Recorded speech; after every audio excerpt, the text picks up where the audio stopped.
네, 조금 전 개장한 미 증시 흐름 현재 3대 지수 모두 약한 흐름 보이고 있습니다. 다우 지수가 2% 넘게 내리고 있고 나스닥 종합지수가 6% 가까이 약세 보이고 있는데요. 현재 이 시각 뉴욕 증시에 영향을 미치는 이슈들 만나보겠습니다. 현지에서 유사남님, 뉴욕 증시 경제 전문 유튜버 유사남님 연결해 보겠습니다. 유사남님 안녕하세요. 네, 안녕하십니까. 네, 한 주를 시작하는 월요일입니다. 조금 증시에 반전을 주는 이벤트가 있었으면 좋겠는데요. 이번 주 일정 먼저 짚어주시죠.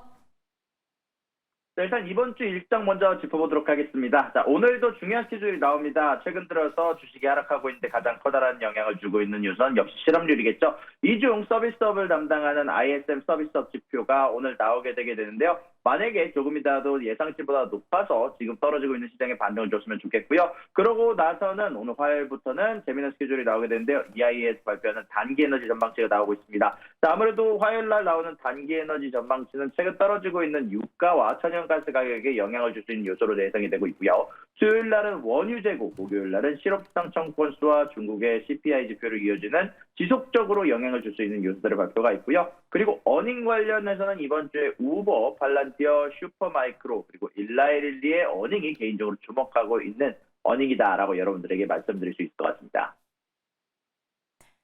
네, 이렇게 이번 주에도 눈여겨볼 지표들이 많이 있습니다. 좀 증시에 숨결을 불어넣어줬으면 좋겠습니다. 자, 이어서 오늘 이슈 살펴볼 텐데요. 지금 블랙 프라이데이에 이어서 블랙 먼데이까지 이어졌습니다. 특히 일본 증시가 오늘 가장 큰 하락세를 보였죠. 자세한 내용 짚어주시죠.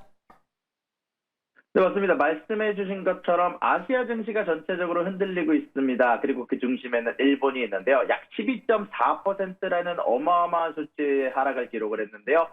사실상 1987년 이래로 사상 최대의 낙폭을 기록을 했고요. 퍼센티지로 따지면 87년 10월 20일에 14.9%의 하락 이후 두 번째로 가장 많이 하락한 하루가 됐습니다. 결국 금리 인상과 양적 긴축을 시작하게 되면서 어느 정도 문제가 생길 것으로 예상이 되었으나 추가적으로 미국의 경기 침체 우려가 떠오르게 되면서 실업률 관련된 문제로 그리고 8월 5일 날 바로 오늘 기준으로 12% 그리고 저번 주 금요일 날 기준으로 5%가 떨어지게 되면서 지속적으로 일본 증시가 위협을 받고 있습니다. 결국 엔화 강세가 도쿄 외환시장에서 141엔대까지 엔달러 환율이 지속적으로 강세로 가게 되게 되면서 7개월 만에 엔화가 강세치로 가게 되면서 나오는 문제로 예상이 되고 있습니다.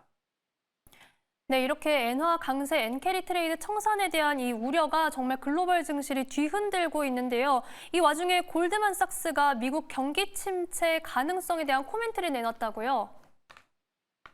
네, 맞습니다. 현재 미국 증시 굉장히 커다란 하락세로 시작을 하고 있는데 특히 엔비디아 같은 경우는 장이 시작하자마자 마이너스 11%까지 내려갔다가 지금은 어느 정도 하락세를 마무리한 모습이지만 현재 미국 증시도 좋지 않은 모습이 나오고 있습니다. 아무래도 그 중심에는 초엔저 사태가 끝나가게 되면서 일본에서 결국 금리 인상과 양적 긴축을 나오게 되면서 엔화 강세로 이어지면서 엔캐리 트레이드가 청산되면서 나오고 있는 신호라는 이야기와 더불어서 이 골드만삭스가 경기 침체 확률을 15%에서 25%로 올린 만큼 실업률이 지속적으로 오르고 있고 ISM 제조업이 문제가 생기고 있으면서 전체적으로 경기 침체 우려가 올라가면서 생긴 문제라고 평가를 하고 있고요. 결국 이런 문제가 코인 쪽으로도 연결이 되게 되면서 비트코인 같은 경우는 5일 만에 6만 5천 달러에서 5만 달러로 떨어진 상황이고요.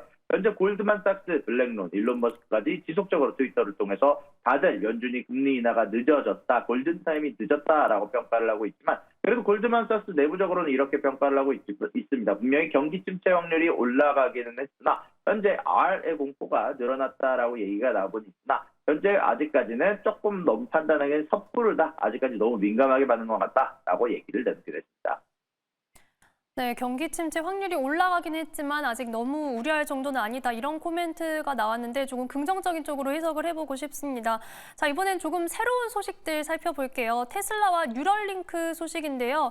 이 테슬라는 중국의 자체 보험 중개 회사를 설립한다는 소식이 있고 뉴럴링크는 사람의 두뇌 컴퓨터 칩을 이식하는 두 번째 수술에 성공을 했다고요.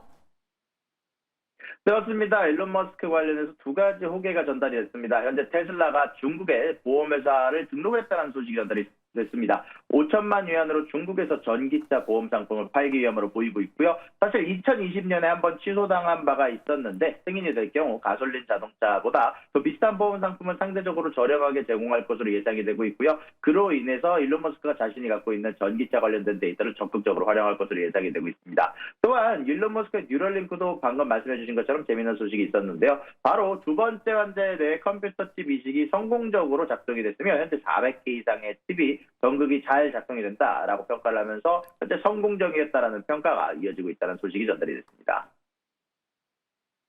네, 오늘 좀 어려운 시장 속에서 그래도 눈여겨볼 만한 그런 이슈들이었습니다. 자, 오늘 이슈 정리해주신 유사남님 도움 말씀 여기까지 듣겠습니다. 지금까지 미국 현지에서 뉴욕 증시 경제 전문 유튜버 유사남님과 함께했습니다. 고맙습니다. 수고하셨습니다.